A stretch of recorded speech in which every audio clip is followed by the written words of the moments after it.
நண்பர்கள் அனைவருக்கும் வணக்கம். மே 10ஆம் தேதி மாலை 5 மணி அளவிலிருந்து இந்தியாவுக்கும் பாகிஸ்தானுக்கும் இடையில ஒரு அமைதி ஒப்பந்தம் எட்டப்பட்டிருக்கிறது. மிகவும் பதற்றமான ஒரு போர் சூழல் போய்கிட்டு இருந்த சமயத்தில் திடீர்னு பாகிஸ்தானினுடைய DGMO director general for military operation வந்து நம்மளுடைய டிஜிஎம்ஓ கிட்ட பேசுகிறாங்க. இனிமேல் நாங்கள் எந்த விதமான தாக்குதலையும் நிகழ்த்த மாட்டோம் அப்படின்னு சொல்கிறாங்க. அதுக்கப்புறம் வந்து ஒரு அமைதி உடன்படிக்கை எட்டப்படுகிறது. சரி, எதனால் பாகிஸ்தான் டிஜிஎம்ஓ இந்தியாவினுடைய டிஜிஎம்ஓ கிட்ட பேசினாங்க? பாகிஸ்தானினுடைய ஏர்பேஸஸ்க்கு என்னாச்சு? அமெரிக்காவினுடைய தலையீடு எந்த லெவலுக்கு இருந்தது, எதுக்கு இருந்தது? இதில் நிறையா முக்கியமான விஷயங்கள் இந்த வீடியோவில் நம்ம பார்க்க போகிறோம். கடந்த 3 நாட்களாக என்ன நடந்து வந்துட்டு இருக்கு அப்படின்றது உங்களுக்கு தெரியும். தொடர்ச்சியாக இந்த விஷயத்தை ஃபாலோ பண்ணிட்டு இருப்பீங்க. நம்ம பாகிஸ்தானின் மீது ஆப்ரேஷன் சிந்தூரை நிகழ்த்தினதுக்கப்புறம் பாகிஸ்தான் தொடர்ச்சியாக இந்தியாவின் மீது ட்ரோன் அட்டாக் இதெல்லாம் நிகழ்த்தி வந்துட்டு இருந்தாங்க. குறிப்பாக நம்மளுடைய ஏர் டிஃபென்ஸ் சிஸ்டமை டெஸ்ட் பண்ணும் விதத்தில் நிறைய ட்ரோன்ஸ் எல்லாம் லான்ச் பண்ணிட்டு இருந்தாங்க. அதே நேரத்தில் எல்ஓசிலையும் நம்மளுடைய பொதுமக்களின் மீது அவங்க தாக்குதல் நிகழ்த்தி வந்துட்டு இருந்தாங்க. ஸோ இப்படி இருந்த சூழ்நிலையில் நேற்று இரவு பாகிஸ்தான் ரொம்ப ஒரு பெரிய எஸ்கலேஷன் பண்ணியிருக்கிறாங்க. இந்தியாவினுடைய நிலைகள் மீது பத்தன்காட், அப்புறம் ஜம்மு அண்ட் காஷ்மீரில், அம்ரிஸ்டரில், ஸோ இந்த மாதிரி இடங்களில் இருக்கக்கூடிய முக்கியமான மிலிட்ரி பேசஸின் மீது மிசைல் அட்டாக் அப்புறம் ட்ரோன் அட்டாக் பண்ணுவதற்கு நேற்று முயற்சி பண்ணியிருக்கிறாங்க. பாகிஸ்தான் என்ன சொல்லியிருக்கிறாங்கன்னா, நேற்று நைட்டு நடந்தது தான் அவங்களுடைய உண்மையான ரிட்டாலியேஷனு. அதுக்கு முன்னாடி ட்ரோன்ஸ்லாம் முன்னாள் நாள் நைட்லாம் நாங்கள் எதுவும் லான்ச் பண்ணல, நேற்று தான் எங்களுடைய ரிட்டாலியேஷனை நாங்கள் பண்ணியிருக்கிறோம் அப்படின்னு சொல்லி ஆரம்பித்தாங்க. ஆனால் பாகிஸ்தானினுடைய அந்த ரிட்டாலியேஷன், அவங்களுடைய அந்த மிசைல்ஸ், சைனீஸ் மிசைல்ஸ் எல்லாத்தையுமே நம்ம சக்ஸஸ்ஃபுல்லாக நியூட்ரலைஸ் பண்ணிட்டோம். நம்மளுக்கு எந்த விதமான பாதிப்பும் ஏற்படலை. நம்மளுடைய ஏர் டிஃபென்ஸ் சிஸ்டம் வந்து பார்த்திங்கன்னா தொடர்ச்சியாக 3வது நாளாக ஒரு பெரிய வேலையை பண்ணியிருக்கு அப்படின்னே சொல்லலாம். குறிப்பாக பலிஸ்டிக் மிசைல்ஸ் எல்லாம் தடுத்து நிறுத்தியிருக்கு. ஸோ இப்படி பாகிஸ்தான் நம்மளுடைய மிலிட்ரி பேசஸ் மேலே பெரிய அளவுக்கு மிசைல் அட்டாக்கே பண்ண ஆரம்பிச்சிட்டாங்க. நம்ம இதெல்லாம் பார்த்துக்கிட்டு சும்மா இருக்க முடியுமா?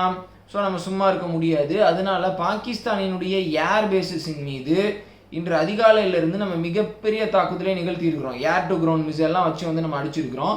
இதில் பாகிஸ்தானினுடைய ஏர்பேசஸ் பெருவாரியான ஏர்பேசஸ் வந்து சுத்தமாக பயன்படுத்தவே முடியாது அப்படின்ற நிலைமைக்கு வந்துட்டு மாறி இருக்கு. குறிப்பாக பொலாரி ஏர்பேஸ் அப்படின்ற அந்த ஏர்பேஸில் இருக்கக்கூடிய ஆப்ரான் அது வந்து பாதிப்படைஞ்சிருக்கு. ஸோ அங்கே இருக்கக்கூடிய ஒரு அவாக் சிஸ்டம், ஒரு ஏர்பான் ரேடார் ஃப்ளைட் அப்படின்னு சொல்லுவாங்க. ஸோ அது வந்து அழிக்கப்பட்டிருக்கிறது. இன்னொரு பக்கம் அதில் அந்த ஏர்பேஸில் இருந்த ஸ்குவாட்ரன் லீடர் உஸ்மான் யூசிஃப் அப்படின்றவர் உயிரிழந்திருக்கிறார். அவருடைய இன்னும் வந்து ஒரு 4-5 பேர் பிஏஎஃப்ல பாகிஸ்தான் ஏர்ஃபோர்ஸில் பணியாற்றுறவங்க உயிரிழந்திருக்கிறாங்க. இது பொலாரி ஏர்பேஸில். இன்னும் ரொம்ப ஒரு முக்கியமான விஷயத்துக்கு வரேன். அடுத்து வந்து பார்த்தீங்கன்னா பாகிஸ்தானினுடைய சர்கோதா ஏர்பேஸ். சர்கோதா ஏர்பேஸ் தான் பாகிஸ்தான் ஏர்ஃபோர்ஸினுடைய நாடி நரம்பு அப்படின்னே வந்து சொல்லலாம். இதில் தான் அவங்களுடைய பெருவாரியான ஃபைட்டர் ஜெட் ஸ்குவாட்ரன்ஸ் இருக்குது. முக்கியமான சப்போர்ட் ஏர்கிராஃப்ட்லேருந்து பாகிஸ்தான் ஏர்ஃபோர்ஸுக்கு தேவையான முக்கியமான அசட்ஸ் எல்லாமே இந்த சர்கோதா ஏர்பேஸில் தான் இருக்குது. இப்படிப்பட்ட சர்கோதா ஏர்பேஸினுடைய ரன்வேவை, அதாவது ஓடுதளத்தை நம்ம பெரிய அளவுக்கு சேதப்படுத்திட்டோம். அங்கேருந்து ஃபைட்டர் ஜெட்ஸ் டேக் ஆஃப் ஆகவே முடியாத அளவுக்கு ஒரு மிகப்பெரிய சேதத்தை ஏற்படுத்தி விட்டோம். நான் சில மாதங்களுக்கு முன்னாடி ஒரு சோஷியல் மீடியா போஸ்ட்டில் ஒருத்தர் போட்டிருந்ததை பற்றி நான் படித்தேன். அவர் வந்து இராணுவத்தில் பணியாற்றிருப்பார் போல இருக்குது. என்னன்னா, நம்ம சப்போஸ் இந்தியாவுக்கும் பாகிஸ்தானுக்கும் இடையில ஒரு பெரிய பிரச்சனை வருதுன்னா, சர்கோதா ஏர்பேஸ் மேலே நம்ம பயங்கரமான ஒரு அட்டாக்கை பண்ணி அந்த பேஸை ஒன்றும் இல்லாமல் பண்ணிட்டாலே பாகிஸ்தான் ஏர்ஃபோர்ஸ் வந்து நிர்மூலமாகிடும், ஒன்றுமே பண்ண முடியாது அப்படின்றத அவர் சொல்லியிருந்தார். நிறையா பாகிஸ்தானிஸ்க்கெலாம் வந்து கமெண்ட் போட்டிருந்தாங்க, சர்கோதா ஏர்பேஸ் மேலே நீங்கள் கை வச்சிருவீங்களா, உங்களை சும்மா விட்டுருவோமா, அதோட அந்த ஏர் டிஃபென்ஸ் செட்டப் தெரியுமா, அதுக்கிட்டே நீங்கள் நெருங்க முடியாது, எந்த மிசைலையும் வந்துட்டு நீங்கள் வந்து அந்த இடத்து மேலே லான்ச் பண்ண முடியாது, எல்லாத்தையுமே தடுத்து நிறுத்திடும் அப்படி இப்படின்னு சொல்லிட்டு இருந்தாங்க. ஸோ இது வந்து நான் படித்தது, இந்தியா ஒரு அட்டாக் பண்ணிடுவாங்க அப்படின்னு. இது அப்போ நடந்திருக்கு இப்போது. ஸோ அப்போ பாகிஸ்தானிகளினுடைய அந்த மனோநிலை எப்படி இருக்கும் அப்படின்றத நினச்சி பாருங்கள். இன்னொரு பக்கம் ஜக்கோபாபாத் ஏர்பேஸ் வந்து அதுலேயும் சேதமடைஞ்சிருக்கு. அதில் இருக்கக்கூடிய ஹேங்கர் டெஸ்டர் ஆகிருக்கு. சுக்கூர் ஏர்பேஸ் மேலே தாக்குதல் நிகழ்த்தியிருக்கிறோம். ரஹீம் யார் கான் ஏர்பேஸினுடைய அந்த இன்ஃப்ராஸ்ட்ரக்சர் பெரியளவுக்கு சேதமடைஞ்சிருக்கு. ரஃபீக் ஏர்பேஸ் மேலே வந்து நம்ம தாக்குதல் நிகழ்த்தியிருக்கிறோம். இன்னொன்று நூர்கான் ஏர்பேஸ், ராவல்பிண்டியில் இருக்கக்கூடிய நூர்கான் ஏர்பேஸ் மீதும் தாக்குதல் நிகழ்த்தி இருக்கிறோம். ஸோ அது வந்து பார்த்திங்கன்னா இஸ்லாமாபாத் ரொம்ப பக்கத்தில், கேபிட்டல் பக்கத்துலேயே வந்து நம்ம அடிச்சிருக்கிறோம். இது எதையுமே பாகிஸ்தானினுடைய ஏர் டிஃபென்ஸ் சிஸ்டம் இன்டரப்ட் பண்ணல. ஸோ பாகிஸ்தான் டோட்டலாக எக்ஸ்போஸ் ஆகிட்டாங்க. அவங்களுக்கு வந்து தெரிஞ்சிருச்சு நம்மளுடைய ஃபைட்டர் ஜெட்ஸை வந்து ஏர்லேயே வச்சுக்க முடியாது, ஃபைட்டர் ஜெட்ஸ் வந்து டேக் ஆஃப் ஆக முடியாது, லேண்ட் ஆக முடியாது, ஒட்டுமொத்தமாக பேரலைஸ் ஆகிட்டாங்க. ஸோ இப்படிப்பட்ட ஒரு நிலைமை இன்னைக்கு ஏற்பட்டவுடனே பாகிஸ்தானினுடைய அந்த மென்டாலிட்டி டோட்டலாக வந்துட்டு மாறிடுச்சு. அமெரிக்காவினுடைய secretary of state Marco Rubio வந்து பாகிஸ்தானினுடைய ஆர்மி சீஃப் கிட்டே டைரெக்டாக பேசுகிறாரு. அவங்க பயங்கரமாக பேசியிருக்கிறாங்க, டிஸ்கஸ் பண்ணியிருக்கிறாங்க. அதுக்கடுத்து வந்து பார்த்தீங்கன்னா பாகிஸ்தானினுடைய டிஜிஎம்ஓ இந்தியா கிட்ட வந்து ஒரு சமரசத்துக்கு வந்துட்டு வர்றாங்க. அமெரிக்காவினுடைய செக்ரட்டரி ஆஃப் ஸ்டேட் நம்மளுடைய ஃபாரின் மினிஸ்டர் ஜெய்சங்கர் அவர்கள்ட்டையும் பேசியிருக்கிறார். அப்போ நம்மளுடைய ஃபாரின் மினிஸ்டர் என்ன சொல்லியிருக்கிறார் அப்படின்னா, நாங்கள் கடைசியாக ஒரு தாக்குதலை நிகழ்த்திடுவோம். அதாவது பாகிஸ்தான் ஒரு தாக்குதல் நிகழ்த்தினாங்கன்னா நாங்கள் பதில் தாக்குதல் நிகழ்த்துவோம். இப்போ நாங்கள் பதில் தாக்குதல் நிகழ்த்தியிருக்கிறோம். இதுக்கப்புறம் ஏதாவது பாகிஸ்தான் தாக்குதல் நிகழ்த்தினாங்கன்னா கண்டிப்பாக பதிலடி கொடுப்போம். ஸோ நீங்கள் பாகிஸ்தான் கிட்ட சொல்லுங்கள் அப்படின்ற தெளிவாக வந்து நம்மளுடைய ஃபாரின் மினிஸ்டர் சொல்லிட்டாரு.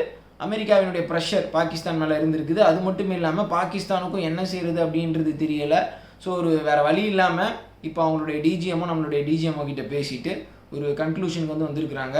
இன்னொரு பக்கம் பாகிஸ்தானினுடைய ஃபாரின் மினிஸ்டர் தாரன் என்ன சொல்லியிருக்கிறாருன்னா, இதான் அவர் தான் முதல்ல அறிவிக்கிறாரு, இந்த மாதிரி நாங்கள் இந்தியா கிட்ட ஒரு சீஸ்வேர் அக்ரிமெண்ட் போடுறோம் அப்படின்னு சொல்லி அவர் சொல்கிறாரு. ஸோ பாகிஸ்தானினுடைய அந்த ரிட்டாலியேஷன் அப்படின்றது இந்தியாவுக்கு வந்து நாங்கள் பண்ணுவோம் ஆப்ரேஷன் ஏதோ ஒரு பேர் வச்சுருந்தாங்க, வாயிலே வராத ஒரு பேர். ஸோ அது என்ன ஆச்சு அப்படின்றது தெரியல. அதில் அவங்க ஒன்றுமே பண்ணல. S-400 அடித்தோம், BrahMos ammunition depot, BrahMos store பண்ணி வச்சுருக்கக்கூடிய அந்த இடத்த வந்துட்டு நாங்கள் அடித்தோம், அது இதுன்னு சொல்கிறாங்க. ஆனால் ஒன்றுமே பாகிஸ்தானால் செயல்படுத்த முடியல. இன்றைக்கி பெரிய ஹீரோஸாக இருக்கிறது யார் அப்படின்னா, இந்தியாவினுடைய air defence system, Akash air defence சிஸ்டமாக இருக்கட்டும், பராக்கைட் medium range surface to air missile சிஸ்டமாக இருக்கட்டும், S-400 ஏர் டிஃபென்ஸ் சிஸ்டமாக இருக்கட்டும், L-70 ஏர் டிஃபென்ஸ் கன்ஸாக இருக்கட்டும். ஸோ இப்படி நம்ம சொல்லிக்கிட்டே போகலாம். மிகப்பெரிய பாதுகாப்பை நம்மளுடைய நாட்டுக்கு இந்த ஏர் டிஃபென்ஸ் சிஸ்டம் வழங்கியிருக்கு. இன்னொரு பக்கம் பாகிஸ்தானினுடைய ஏர் டிஃபென்ஸ் சிஸ்டம் அப்படியே டோட்டலாக ஆப்போசிட்டாக வந்துட்டு இருந்திருக்கு. நம்ம பாகிஸ்தானை போட்டு வெளுத்து வாங்கிட்டோம். இதில் இன்னொரு செய்தியும் வந்துட்டு வருது. அது வந்து உறுதிப்படுத்தப்படலை. என்ன அப்படின்னா, சர்கோதாவில் இருக்கக்கூடிய முக்கியமான கிர்னா மலைக்கு பக்கத்தில் நம்மளுடைய மிசைல் வந்து தாக்குதல் நிகழ்த்தியிருக்கு. மிசைல் அட்டாக் வந்து நம்ம பண்ணியிருக்கிறோம். ஸோ அங்கே தான் வந்து பார்த்தீங்கன்னா பாகிஸ்தான் அவங்களுடைய கன்வென்ஷனல் வெப்பன்ஸ், பெரிய பெரிய ஆயுதங்கள், அப்புறம் நியூக்ளியர் வெப்பன்ஸ் எல்லாம் ஸ்டோர் பண்ணி வைக்கக்கூடிய ஒரு இடமாமா. ஸோ சிம்பாலிக்காக பாகிஸ்தானுக்கு ஒரு பயத்தை ஏற்படுத்தும் விதத்தில் நம்ம அந்த இடத்துலையும் தாக்குதல் நிகழ்த்தி இருக்கிறோம் அப்படின்ற மாதிரி சொல்லியிருக்கிறாங்க. சோஷியல் மீடியாவில் அந்த இடம், அந்த ஒரு மலைக்கு பக்கத்தில் நம்ம மிசைல் அட்டாக் பண்ணுது, இது எல்லாமே பார்க்குறப்போ ரொம்ப உண்மை மாதிரி தான் வந்து தெரியுது. ஸோ அதெல்லாம் வந்து வந்திருக்கு. ஸோ பாகிஸ்தானுக்கு டர்ரு கலண்டுருச்சு. ஃபஸ்ட்டு பாகிஸ்தானினுடைய பிரைம் மினிஸ்டர் என்ன சொல்கிறாருன்னா, அந்த நாட்டினுடைய முக்கியமான டாப் நியூக்ளியர் பாடி, அதாவது நியூக்ளியர் வெப்பன்ஸ் எல்லாம் வந்து ஹேண்டில் பண்ணுறவங்க, ஸோ அந்த முக்கியமான ஒரு பாடியை கூட்டியிருக்கிறார். அதுக்கப்புறம் வந்து பாகிஸ்தானுடைய டிஃபென்ஸ் மினிஸ்டர் என்ன சொல்லியிருக்கிறாருன்னா, இல்லை இந்த டாப் நியூக்ளியர் பாடியெல்லாம் வந்து நாங்கள் கூட்டலை அப்படின்னு சொல்லி அந்த முடிவுலேருந்து அவங்க பின்வாங்கியிருக்கிறாங்க. ஸோ அவங்களுக்குள்ளே ஏகப்பட்ட குழப்பம், ஏகப்பட்ட சிக்கல், என்ன பண்ணுறது அப்படின்னு சொல்லி தெரியாமல். ஸோ பாகிஸ்தானியோட ஆப்ரேஷன் பெரிய அளவு தோல்வி அடைஞ்சது மட்டும் இல்லாமல் அவங்களுடைய ஏர்பேஸும் வந்து இப்போ ஒன்றுமே இல்லாமல் போயிடுச்சு அப்படின்னே வந்து சொல்லலாம் நண்பர்களே. இதில் பாகிஸ்தான் நிறையா பைலட்ஸையும் இழந்திருக்கிறாங்க. பாகிஸ்தான் ஏர்பேஸில் மட்டுமே கிட்டத்தட்ட ஒரு 5 பேர் PAF பர்சனல்ஸ், ஒரு ஸ்குவாட்ரன் லீடர் உட்பட வந்து உயிரிழந்திருக்கிறாங்க. அப்படின்னா மற்ற ஏர்பேஸ்லையும் கண்டிப்பாக உயிர் சேதம் அப்படின்றது இருக்கும். பட் இப்போதைக்கு கன்ஃபார்ம் ஆகிருக்கிறது அந்த பொலாரி ஏர்பேஸில் நடந்த அந்த உயிரிழப்பு மட்டும்தான். ஸோ இது இப்படி ஒரு பக்கம் பாகிஸ்தானுக்கு சேதத்தை ஏற்படுத்தியிருக்கு. இன்னொரு பக்கம் வந்து பார்த்தீங்கன்னா, பாகிஸ்தான் ஆக்குபைட் காஷ்மீரில் இருக்கக்கூடிய பயங்கரவாத முகாம்களின் மீது இதுதான் சரியான நேரம், இதுக்கப்புறம் விட்டால் இவங்களை வந்து நம்ம பெருசாக அடித்து காலி பண்ண முடியாது அப்படின்னு சொல்லி நம்மளுடைய இந்தியன் ஆர்மி பாகிஸ்தான் ஆக்குபைட் காஷ்மீரில் இருக்கக்கூடிய பயங்கரவாத முகாம்களின் மீது, பெருவாரியான முகாம்களின் மீது பயங்கரமான தாக்குதலை நிகழ்த்தி அதை அழிச்சிருக்கிறாங்க. பெரிய அளவுக்கு ஒரு சேதத்தை பாகிஸ்தானுக்கு இந்தியா ஏற்படுத்தி இருக்கிறாங்க. இதை வந்து இந்தியன் ஆர்மி ஒரு வீடியோவோடய ரிலீஸ் பண்ணியிருக்கிறாங்க. முன்னாடி யோசிச்சுட்டு இருந்தோம், அந்த பாகிஸ்தான் ஆக்குபைட் காஷ்மீரில் இருக்கக்கூடிய பயங்கரவாத முகாம்களை நம்ம அப்படியே ஒட்டுமொத்தமாக அழிக்க முடியாதா, அதுக்கு சேதத்தை ஏற்படுத்த முடியாதா அப்படின்னு சொல்லி அது இப்போ நடந்திருக்கு. பெரும்பாலும் வந்து பார்த்தீங்கன்னா, அந்த பயங்கரவாத முகாம்கள் பாகிஸ்தான் ஆர்மி போஸ்ட் பக்கத்தில் தான் இருக்கும். பாகிஸ்தான் ஆர்மி போஸ்ட்டையும் அடிச்சிருக்கிறோம், பயங்கரவாத முகாம்களையும் அடிச்சிருக்கிறோம். இதில் அவங்களுக்கு மிகப்பெரிய ஒரு சேதம், இழப்பு அப்படின்றது ஏற்பட்டிருக்கு நண்பர்களே. ஸோ இப்போ என்ன இன்னொரு இன்ஃபர்மேஷன் வந்திருக்கு அப்படின்னு பார்த்தீங்கன்னா, மே 7ஆம் தேதி நம்ம ஆப்ரேஷன் சிந்தூர் வந்து நம்ம நிகழ்த்தினோம். ஸோ இதில் கொல்லப்பட்ட முக்கியமான பயங்கரவாதிகள் சம்பந்தமான ஒரு சில தகவல்கள் வந்து வந்திருக்கு. அவங்க எல்லாருமே வந்து பார்த்தீங்கன்னா ஜெய்ஷ்-இ-முகமது லஷ்கர்-இ-தொய்பா இயக்கத்தை சேர்ந்தவங்க, முக்கியமான பொறுப்பில் இருந்தவங்க. ஸோ யார் இருந்த பயங்கரவாதிகள் அப்படின்ற வந்து நான் லிஸ்ட் பண்ணுறேன். முதசர் அப்படின்றவன் லஷ்கர்-இ-தொய்பா இயக்கத்தை சேர்ந்தவன். அதில் அந்த முருட்கே அப்படின்ற அந்த ஹெட் குவார்ட்டர்ஸில் முக்கியமான ஒரு பொறுப்பில் இருந்தவன். அவனுக்கு வந்து பாகிஸ்தான் ஆர்மி ஸ்டேட் ஃபெனோர் வந்து கொடுத்துருக்குறாங்க. இன்னொரு பக்கம் ஹஃபீஸ் முகமது ஜமீல் அப்படின்ற ஜெய்ஷ்-இ-முகமதை சேர்ந்த ஒரு பயங்கரவாதி. மௌலானா மசூத் அசார், இந்த ஜெய்ஷ்-இ-முகமது இயக்கத்தினுடைய தலைவன், அவனோட சொந்தக்காரன். ஸோ அவன் உயிரிழந்திருக்கிறான். அடுத்து வந்து பார்த்தீங்கன்னா முகமது யூசுப் அசார், ஸோ இவன் வந்து ஜெய்ஷ்-இ-முகமதை சேர்ந்தவன், மசூத் அசாரினுடைய சொந்தக்காரன். அடுத்து கலீத் அப்படின்ற இன்னொரு பயங்கரவாதி, லஷ்கர்-இ-தொய்பா இயக்கத்தை சேர்ந்தவன், காஷ்மீரில் பெரிய பெரிய பயங்கரவாத தாக்குதல்களை நிகழ்த்தினவன். அடுத்து முகமது ஹசன் கான், இவன் வந்து ஜெய்ஷ்-இ-முகமது இயக்கத்தை சேர்ந்தவன், operational commander of Jaish e Mohammed, Pakistan occupied காஷ்மீரில் ஆப்ரேஷனல் கமாண்டர். ஸோ இப்படி முக்கியமான பொறுப்பில் இருந்த கிட்டத்தட்ட 5 பயங்கரவாதிகள் இந்த தாக்குதல் ஆப்ரேஷன் சிந்தூரில் வந்து கொல்லப்பட்டு இருக்கிறார்கள். இது போக இன்னும் 100க்கும் அதிகமான பயங்கரவாதிகளை இந்த ஆப்ரேஷன் சிந்தூரில் கிட்டத்தட்ட ஒரு 9 இடங்களில் வந்து நம்ம அடித்து காலி பண்ணியிருக்கிறோம். அது போக பாகிஸ்தான் ஆக்குபைட் காஷ்மீர்லேயும் நம்ம பயங்கரவாத முகாம்களை போட்டு நொறுக்கி தள்ளி இருக்கிறோம்.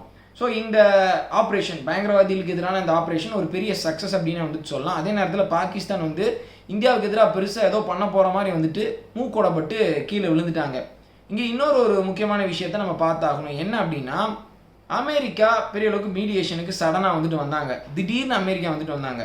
இன்னைக்கு அமெரிக்காவினுடைய செக்ரட்டரி ஆஃப் ஸ்டேட் வந்து பாகிஸ்தான் கிட்ட பேசுகிறாரு, அசிம் முனிர்கிட்டே வந்துட்டு பேசுகிறாரு, டைரெக்டாக பிரைம் மினிஸ்டர் கிட்டலாம் வந்துட்டு பேசல, யார்கிட்ட கண்ட்ரோல் இருக்குன்னு தெரியும் பேசுகிறாரு. ஸோ பாகிஸ்தானுக்கு ஒரு பெரிய ப்ரெஷர் ஏற்பட்டிருக்கு. பாகிஸ்தானினுடைய F-16 போர் விமானங்களை பொறுத்த வரைக்கும் அது பின்னாடி நிறையா சர்ச்சைகள் இருக்கிறது, நிறையா மர்மங்கள் மறைந்திருப்பது மாதிரி வந்து தெரியுது. குறிப்பாக நம்ம பாகிஸ்தானினுடைய F-16 போர் விமானத்தை சுட்டு வீழ்த்திட்டோம் அப்படின்னு சொல்லி ஒரு சில முக்கியமான செய்தி ஊடகங்களில் செய்தி ரிலீஸ் ஆகுது. அதுக்கப்புறம் டெலீட் பண்ணுறாங்க. நிறைய பேர் ஏன் டெலீட் பண்ணாங்க அப்படின்றது தெரியல. முக்கியமான பத்திரிகையாளர்கள் அந்த களத்திலேயே அந்த விமானம் வந்து ஒரு விமானம் இதாகி விழுகிறது, அந்த வீடியோலாம் வந்துட்டு வந்திருக்கு. ஸோ அதை கன்ஃபார்ம் பண்ணிட்டு சொல்கிறாங்க, பாகிஸ்தானினுடைய விமானம் தான் சுட்டி வீழ்த்தப்படுகிறது, அதுக்கு கீழே வந்து பைலட்டை கேப்சர் பண்ணுவதற்கு முயற்சிகள் நடந்துட்டு இருக்கு அப்படின்னு சொல்லி அங்கங்கே இந்த ரிப்போர்ட்ஸ் வரும். மக்கள் இருக்கிறாங்க எல்லா இடத்துலையுமே, நிறைய இடம் டென்ஸ்லி பாப்புலேட்டட் ஏரியா. ஸோ அப்படி காஷ்மீர்லேருந்து ரிப்போர்ட் வருது, ஜெய்சல்மேர் பக்கத்தில் இருந்தும் அந்த மாதிரிலாம் செய்தி வந்தது. ஆனால் சடனாக அதை பற்றி அரசாங்கம் எந்த விஷயத்தையும் சொல்லலை. பாகிஸ்தானினுடைய F-16 போர் விமானத்தை சுட்டு வீழ்த்தினோமா என்ன அப்படின்றத நம்ம கன்ஃபார்ம் பண்ணலை. ஸோ அமெரிக்கா கிட்ட இருந்து ஏதோ ஒரு விதமான ப்ரெஷர். உங்களுக்கு தெரியும், இந்த F-16 போர் விமானம் அமெரிக்காவோடது. பாகிஸ்தான் இது இந்தியாவுக்கு எதிராக பயன்படுத்தக்கூடாது அப்படின்னு சொல்லி அமெரிக்கா வந்து ஒரு டேர்ம்ஸ் வந்துட்டு வச்சிருக்கிறாங்க. ஸோ இப்படிப்பட்ட சூழலில் ஒரு F-16 போர் விமானம் அடிபட்டு கிராஷ் ஆனதை அமெரிக்கா ஏற்றுக்க மாட்டாங்க. அது அவங்களுக்கு ஒரு மிகப்பெரிய தலைகுனிவை ஏற்படுத்தும். இன்னொன்று, பாகிஸ்தான் F-16 போர் விமானத்தை பயன்படுத்தி இருக்கிறாங்க அப்படின்றது வந்து பார்த்திங்கன்னா அமெரிக்கா பாகிஸ்தான் கொலாபரேஷனை இன்னமும் உலக லெவலில் வெளிச்சம் போட்டு காட்டும். ஸோ இதனால் கூட F-16 சம்மந்தமான அந்த விஷயங்கள் வெளியே வந்திருக்காது அப்படின்னு சொல்லி நான் நினைக்கிறேன். அமெரிக்கா வந்து இதுக்கு மேலே போனால் டேமேஜ் பாகிஸ்தானுக்கு அதிகமாகிடும். அவங்களுடைய ரெப்புடேஷன் போய் F-16ஓட அந்த பேசஸ் பாகிஸ்தான் வச்சுருக்கிறாங்கல்ல, அது இந்தியா ஒட்டு மொத்தமாக ஒன்றும் இல்லாமல் தீக்கிரை ஆக்கிட்டாங்கன்னா என்ன பண்ணுறது அப்படின்னு சொல்லி களத்தில் இறங்கியிருக்கிறாங்க. பாகிஸ்தானினுடைய இந்த பெர்ஃபார்மன்ஸை பார்த்து அவங்க களத்தில் இறங்கி வேறு வழி இல்லாமல் பாகிஸ்தானை காப்பாற்றி இருக்கிறார்கள் அப்படின்னு தான் வந்துட்டு நான் சொல்லுவேன். பாகிஸ்தான் அங்கே மட்டும் அமெரிக்கா காப்பாற்றலை, IMF லோன் ஒரு $1 பில்லியன் லோனை வந்து பாகிஸ்தானுக்கு அமெரிக்கா ரிலீஸ் பண்ணியிருக்கிறாங்க. நான் IMFன்னு சொல்ல மாட்டேன், ஏன்னா IMFல கிட்டத்தட்ட பெரிய அளவுக்கு ஃபண்டிங் அதை யார் பண்ணுறது அப்படின்னா அமெரிக்கா தான். பெரிய அளவுக்கு ஓட் ஷேர் யாருக்கு இருக்குது அப்படின்னா அமெரிக்காவுக்கு தான் இருக்குது. நான் ரொம்ப நாளைக்கு முன்னாடி படித்த ஞாபகம், IMFக்கு அமெரிக்கா தான் கிட்டத்தட்ட 70% ஃபண்டிங் பண்ணுறாங்க, ஃபண்ட்ஸ் வந்துட்டு கொடுக்குறாங்க. ஸோ ஓட்டிங் எப்படி அப்படின்னா, எத்தனை % ஃபண்டிங் யார் பண்ணுறாங்களோ அவங்களுக்கு அத்தனை % ஓட்டு. இப்போது 100%ல் 70% அமெரிக்கா வந்து ஃபண்டிங் பண்ணுறாங்கன்னா அமெரிக்காவுக்கு தான் 70% ஓட்டு. ஸோ முக்கியமான டிசிஷன்ஸ் வந்து அமெரிக்கா தான் வந்துட்டு எடுப்பாங்க. ஸோ IMFனா அமெரிக்கா, அமெரிக்கானா IMF. ஸோ இப்படி இன்னொரு பக்கமும் பாகிஸ்தானுக்கு அமெரிக்கா உதவி பண்ணி வந்துட்டு இருக்காங்க. அமெரிக்காவினுடைய தலையீடு மட்டும் இல்லாமல் இருந்திருந்தால் இந்நேரம் பாகிஸ்தானினுடைய நேவியும் காலி செய்யப்பட்டிருக்கும். கராச்சி போட்ட அடுத்து நடந்துட்டு இருக்கக்கூடிய இந்த சீக்வன்ஸ் ஆஃப் ஈவெண்ட்ஸ் வந்து பார்க்குறப்ப நம்ம ஒன்றுமே இல்லாமல் வந்துட்டு பண்ணியிருப்போம். எப்போ அமெரிக்கா பாகிஸ்தானை பெரிய அளவுக்கு காப்பாற்றிட்டீங்கப்பா. சரி, இப்போ இன்னும் ஒரு சில சின்ன சின்ன செய்திகள் இந்த போர் சம்மந்தமாக நடந்தது. ஆப்கானிஸ்தான் வந்து பாகிஸ்தானினுடைய அந்த கிளைமை ரிஜெக்ட் பண்ணியிருக்கிறாங்க. பாகிஸ்தானினுடைய அந்த மீடியா விங் வந்து மீடியா ஸ்போக்ஸ் பர்சன் வந்து நிறைய வேடிக்கையான கிளைம்ஸ்லாம் வந்துட்டு வச்சார். இந்தியா வந்து ஆப்கானிஸ்தான் மேலே மிசைல் லான்ச் பண்ணிட்டு பாகிஸ்தான் தான் லான்ச் பண்ணாங்க அப்படின்னு சொல்லி சொல்கிறாங்க அப்படின்லாம் வந்து லூஸ்தனமாக பேசிகிட்டு இருந்தார். இப்போ ஆப்கான் என்ன சொல்லியிருக்கிறாங்கன்னா, நாங்கள் இதை ரிஜெக்ட் பண்ணுறோம், இந்தியா எங்கள் மீது எந்த மிசைல்ஸும் லான்ச் பண்ணியிருக்க மாட்டாங்க அப்படின்னு பாகிஸ்தானினுடைய அந்த ஸ்டேட்மெண்ட்டை டோட்டலாக ரிஜெக்ட் பண்ணிட்டாங்க. நம்மளுடைய ஃபாரின் செக்ரட்டரி விக்ரம் மிஸ்ரி அவர்களும் என்ன சொல்லியிருந்தாருன்னா, ஆப்கான்ஸுக்கு தெரியும் யார் வந்து அவங்களுக்கு எதிராக செயல்படுவாங்க அப்படின்னு சொல்லி அவரும் ஒரு பக்கம் ரோஸ்ட் பண்ணியிருந்தார். இன்னொரு பக்கம் நம்மளுடைய இந்திய அரசாங்கம் ஒரு புதிய முடிவை எடுத்திருக்கிறாங்க. என்ன அப்படின்னா, இதுக்கப்புறம் இந்தியாவின் மீது ஏதாவது பயங்கரவாத தாக்குதல் நிகழ்த்தப்படுமே ஆனால் அதை ஒரு ஆக்ட் ஆஃப் வாராக கன்சிடர் பண்ணுவோம். எங்கள் மீது போர் புரிஞ்ச மாதிரி அந்த விஷயத்தை வந்து நாங்கள் கன்சிடர் பண்ணி அதுக்கு தகுந்த மாதிரியான நடவடிக்கைகளை எடுப்போம் அப்படின்னு சொல்லி நம்மளுடைய அரசாங்கம் ஒரு முக்கியமான முடிவை எடுத்திருக்கிறார்கள் நண்பர்களே. பெரும்பாலும் பாகிஸ்தானினுடைய பயங்கரவாத நிலைகள் மீது நம்ம நிகழ்த்தப்பட்ட அந்த தாக்குதல் கொலாட்ரல் டேமேஜ் இல்லாமல் அந்த கட்டிடங்களுக்குள்ள ஒரு பெரிய டேமேஜ் ஏற்படுற மாதிரி, கட்டிடங்களுக்குள்ள பெரிய அளவு உயிரிழப்பு ஏற்படுற மாதிரியான வெப்பன்ஸ் யூஸ் பண்ணி தான் நம்ம தாக்குதல் நிகழ்த்தணும். இந்த பாகவல்பூரில் நடந்த அந்த அட்டாக்ல வந்து பார்த்தீங்கன்னா ரூஃப் வந்து பேர்ந்து போயிருக்கு, கட்டடம் மற்ற பகுதியில் இன்டாக்டாக இருக்குது, ரூஃபை தொலைச்சிக்கிட்டு உள்ளே பாம்பு போயிருக்கு, உள்ளே பார்த்தா கட்டிடம் வந்து சிதறி கிடக்குது, கட்டையெல்லாம் உடஞ்சி கிடக்குது, ஒரு பெரிய இழப்பு அப்படின்றது ஏற்பட்டிருக்கு. இதே தான் நம்ம பேலக்கோட் ஸ்ட்ரைக்லேயும் வந்துட்டு நம்ம பண்ணோம். அந்த டெரர் கேம்போட ரூஃப் வந்து பார்த்திங்கன்னா அதில் நிறைய ஓட்டைகள் இருந்தது.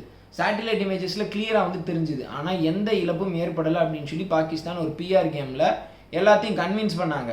சேட்டிலைட் இமேஜஸில் சிக்னிஃபிகண்ட் டேமேஜ் தெரியல அப்படின்லாம் வந்துட்டு சொன்னாங்க. ஆனால் உண்மையை சொல்லப்போனால் ஆப்ரேஷன் சிந்தூரை விட ஆப்ரேஷன் பேலக்கோட், நம்ம வந்து பேலக்கோட் ஸ்ட்ரைக் பண்ணோம்ல, ஸோ அதில் தான் 300க்கும் அதிகமான பயங்கரவாதிகள் ஒரு பெரிய மதரசால கொல்லப்பட்டிருக்கிறார்கள். நம்மளுடைய அந்த தாக்குதலை பற்றி பெரிய அளவுக்கு பெருமையாக இன்னும் மக்கள்கிட்ட எடுத்து சொல்கிறது இல்லை. எவ்வளோ பெரிய ஒரு விஷயத்த பண்ணியிருக்கிறோம், ஏர்ஃபோர்ஸ் எவ்வளோ பெரிய ஒரு விஷயத்த பண்ணியிருக்கிறாங்க அப்படின்றத பெருசாக நம்ம வந்து கொண்டு போய் சேர்க்கிறது இல்லை அப்படின்றத இங்கே வந்துட்டு நான் பார்க்குறேன். ஒரு ரூஃப் மட்டும் டேமேஜ் ஆகிருக்கு அப்படின்றப்போ உள்ளே இருக்கிறவன்லாம் ஒன்றா ஆயிருக்காது அவனுக்கு அப்படின்னு சொல்லி நினைக்க முடியாது. அங்கே தான் விஷயமே. ஸோ இப்போது பஹவல்பூரில் எவ்வளோ பெரிய இழப்பு ஏற்பட்டிருக்கு அப்படின்றத நம்ம வெளிச்சம் போட்டு காமிச்சிருக்கிறோம். ஆனால் அதுக்கு முன்னாடி நடத்தப்பட்ட தாக்குதலில் ஏற்பட்டிருக்கக்கூடிய இழப்பு அப்படின்றது நூற்றுக்கணக்கான பயங்கரவாதிகள். அதை எல்லா இந்தியர்களுடைய மனசுலையும் வந்துட்டு கொண்டு போய் சொல்லுங்கள். இப்போ பேலக்கோட்டில் நம்ம ஒரு தாக்குதல் நிகழ்த்தினதுனால தான் பாகிஸ்தான் 6 வருஷம் சும்மா இருந்தாங்க. ஒரு 6 இயர்ஸ் ஆஃப் டிட்டரன்ஸ் அப்படின்றது வந்து எஸ்டாப்ளிஷ் செய்யப்பட்டிருக்கிறது. திருப்பியும் அவனால் வேறு வழி இல்லாமல் காஷ்மீரில் அமைதி திரும்புது, ஏதாவது செஞ்சாகணும் அப்படின்னு சொல்லி ஒரு விஷயத்த அவன் பண்ணியிருக்கிறான். இப்போ நம்ம ஒரு விஷயத்த செஞ்சுருக்கிறோம். இனி பல ஆண்டுகளுக்கு அவன் யோசிப்பான், ரொம்ப யோசிப்பான். ஒரு தாக்குதலை சிவிலியன்ஸ் மேலே நிகழ்த்துறதுக்கு யோசிப்பான். ஆனால் இது நிரந்தர தீர்வு கிடையாது. பாகிஸ்தான் அப்படின்ற அந்த ஒரு நாட்டை ஒன்றுமே இல்லாமல் பண்ணி பல துண்டுகள் ஆக்குனா தான் பெரிய அமைதி அப்படின்றது ஏற்படும். காஷ்மீருக்கு அமைதி அப்படின்றது ஏற்படும். ஆப்கானிஸ்தானுக்கு அமைதி ஏற்படும். இந்த சவுத் ஏஷியாவுக்கே அமைதி ஏற்படும். ஸோ அதை நம்மளுடைய அரசாங்கம் வரப்போகிற காலத்தில் கண்டிப்பாக செய்வாங்க. அப்போ போகிற துவக்கிறது நம்மளாக இருக்க மாட்டோம். பாகிஸ்தான் முட்டாள்தனமாக திருப்பியும் ஏதோ ஒன்று செய்வாங்க. அப்படியே டிசைன் அப்படி, அந்த நாட்டில் இருக்கக்கூடிய ஆட்கள் அப்படி. ஸோ அந்த நேரத்தில் நம்ம ஒரே இதாக எல்லாத்தையும் முடிக்க போகிறோம். இந்த நேரத்தில் உங்களை அமெரிக்கா காப்பாற்ற வந்தாங்க. இனி எதிர்காலத்தில் நீங்கள் செய்ய போகிற அந்த தவறுக்கு யாரும் உங்களை காப்பாற்ற இருக்க மாட்டாங்க. அன்றைக்கி இந்தியா இதை விட ஒரு பெரிய இடத்துல இருப்பாங்க. அன்றைக்கி ரிசல்ட் வேறு மாதிரி இருக்கும் அப்படின்றத சொல்லி இந்த வீடியோ நான் முடிச்சுக்கிறேன். நண்பர்களே, வீடியோ பார்த்தமைக்கு ரொம்ப நன்றி. இந்த செய்தியை மறக்காமல் உங்களுடைய நண்பர்கள்ட்ட ஷேர் பண்ணுங்கள். நாளைக்கும் நிறைய முக்கியமான செய்திகள் வந்துகிட்டே தான் இருக்கும். தொடர்ச்சியாக சித்து மோகன் சேனலோட இணைஞ்சிருங்க. சேனலை சப்ஸ்கிரைப் பண்ணாதவங்க மறக்காமல் சப்ஸ்கிரைப் பண்ணி பெல் ஐக்கானை கிளிக் பண்ணிக்கோங்க. ஜெய்ஹிந்த்.